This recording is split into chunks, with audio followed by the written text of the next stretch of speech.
this is Trigeminal, and I live with trigeminal neuralgia. Let's say that again, trigeminal neuralgia.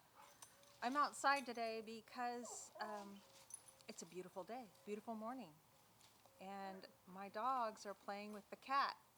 Boys, get out of there. Hey, get out of that tree and leave her alone. She instigates it, don't get me wrong. She's pretty bad about it. And they love to take her on, don't you? Anyway, I digress. Back up the rabbit hole. I do live with trigeminal neuralgia, although not all the time are we or am I in pain. Today, I'm feeling fabulous. Go?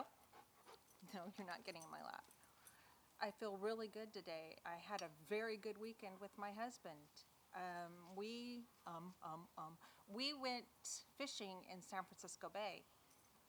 Well, we went outside the bay up to a place called Duxbury, and off the coast in the ocean, and went duck fishing. Duck fishing. We did not go duck fishing. That's my brain talking. We went salmon fishing. And we caught four very nice salmon. So we then the next day, because we spent 2 days up there and slept on our boat, the next day we went shark fishing. And we had a fabulous day. Fabulous! A really nice day. We caught a lot of sharks, what we call soup fin, if you want to look that up. They're between, I want to say, the smallest we caught was about 3 foot, and the largest we've ever caught was about 7 foot. And I think Sunday, yeah, today's Tuesday, Sunday, excuse me, we caught the shark, and the biggest was about 6 foot, and the smallest was about 3 foot. I think I inhaled a gnat. Something like that. Anyway, live. This is like live. I don't change anything. I don't ever edit or anything. I'm watching my dog on the monitor behind me. Where's your ball? Go get me your ball. That'll keep him busy for about 2 minutes. So what I was saying was, really, I don't have pain all the time. It kind of comes and go. I'm on really good medication, although that keeps the symptoms down. Although when I do have symptoms, I feel as though they're really bad. They're really not as bad as they were when they first started. When these symptoms first started, it felt like somebody was literally electrocuting me through my head. Every time I swallowed, it hurt. Every time, like, wind went into my ear, it hurt. So, yeah, it was pretty bad. So now whenever I get symptoms, I feel like I have an intense earache. I feel like it's hard for me to swallow, and it's painful for me to swallow. Without the medication, you don't even want to see me. I'm jerking around like I have a hot foot in my head. Does that make any sense?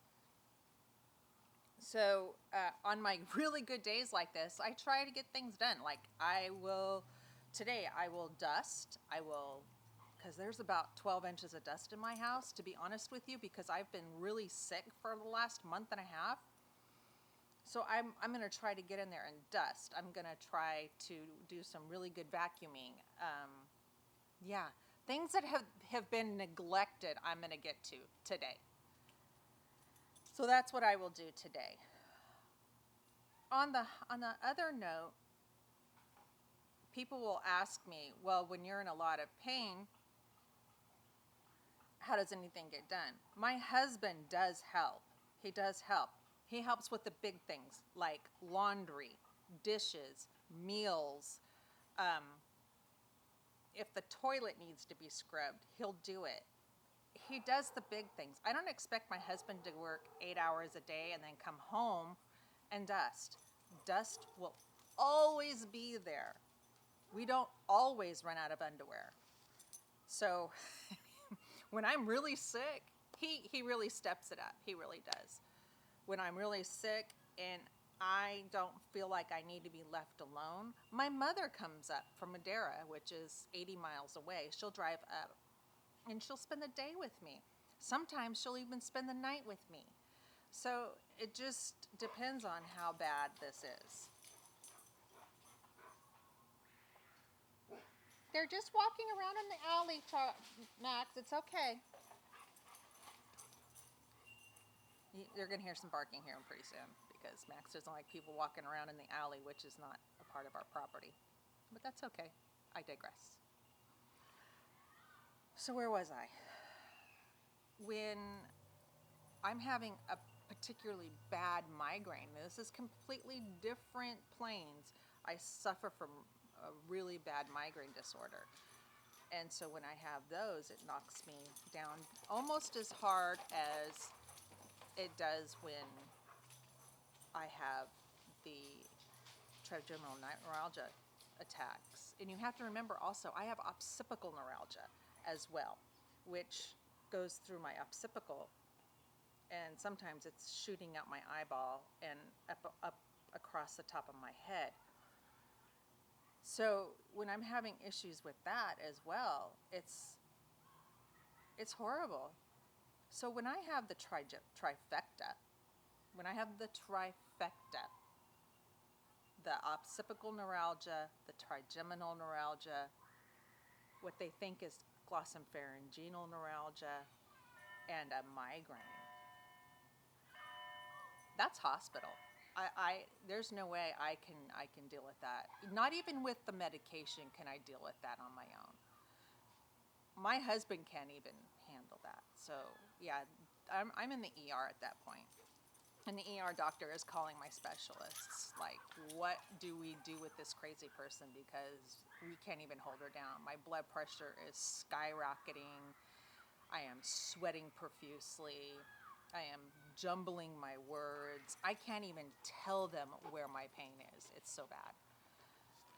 At that point, I don't even know if I could let them know where my pain is. So, hi. Where's your ball? Go get your ball. So yeah, I do suffer from quite a bit of things. I do get radio frequency ablations where they stick needles through the front of my neck, probably at this angle, to get to the facet joints to help control the occipital neuralgia, and sometimes to control these nerves here, because these will spasm to the point that I can't move. My whole back will spasm up and I can't move. And there's just not a nerve medicine or a muscle relaxer on the face of this planet that will take that away. Believe me, they've tried. Now the gabapentin I'm on really does help a lot of my nerve pain. And the new one that they just added, the carbamazepine, and I know I said it wrong, really does help a lot. I mean, the carbamazepine, I'm murdering that word, helps in a way that I haven't had my gabapentin to work. So I'm not enjoying taking medication. I'm thankful for the way that works for me. And what else am I taking? Other than those two things, I take an antidepressant and I take a mood stabilizer because I do have PTSD. My pain controls my PTSD like you wouldn't believe. Yeah. When I'm in a lot of pain, my PTSD is just flying. I am sometimes hallucinating. I am hearing things. I'm seeing things. I'm dreaming really bad dreams about things that had happened to me when I was younger. So yeah, it's pretty pronounced when my pain is really bad and my PTSD is up. I'm probably at the psychiatrist maybe once a week. Do you mind? Do you mind? No, go. That's my chocolate lab, who is very needy. I don't know if you can see him. Where'd you go? Oh, you went and laid down. Look at that poor little thing. Are you pouting? You're pouting, aren't you? But anyway, we do have a nice yard for our animals, so they run all over the place. We also have a mud yard that we call it a mud yard, but it's a separate backyard that they use at night. It has a doggy door that they can come in and out of. They are not free to roam the house though, because I do a lot of crocheting. So when this little guy has the free roaming of the house, he is a thief. He is a thief. He will steal anything that I have touched, he will steal. Therefore, if I have my crochet that I have done at night, and I've done some crocheting, and maybe I have ignored him, I don't know what the prompting is for that.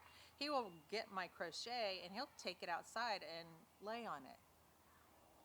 And the mud yard is just what I say. It's a mud yard. There's no grass out there. There's no vegetation except for my my pepper plants that I have out there. Right now, before I had tomato plants, but now I have pepper plants.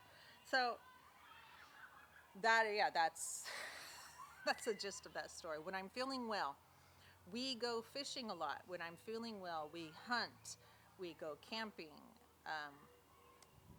I eat. Basically, my diet is consuming of raw vegetable, raw meat. I don't eat raw meat. It's meat we've hunted. So elk meat, deer meat, fish that we've caught. That's my protein. That's my meat aspect. I don't buy meat well, I do buy chicken, and sometimes I'll buy pork, but not very often. Most of it is eating elk meat and hi, are you back? Most of it is elk protein and deer. So that's kind of something about me that you didn't know before. I was in too much pain all the time to tell you. I'm gonna try. This has been how long? I have 7 minutes left on my actual recording time, so maybe I should cut this down. Hi. I don't know if I can get this. Where are you guys? Where'd you go? Where'd you go? I can't get it. I don't know where they're at. Anyway, I was trying to get them fighting because they really do barter over, mom's attention. So I am new at this new camera. Well, it's not really new. I've had it for about 3 years. This is my, what I call outdoor camera. It's my Nikon D53. And I really like it for taking pictures outside and when we go fishing and when we're out hunting and stuff like that. I really love to use it.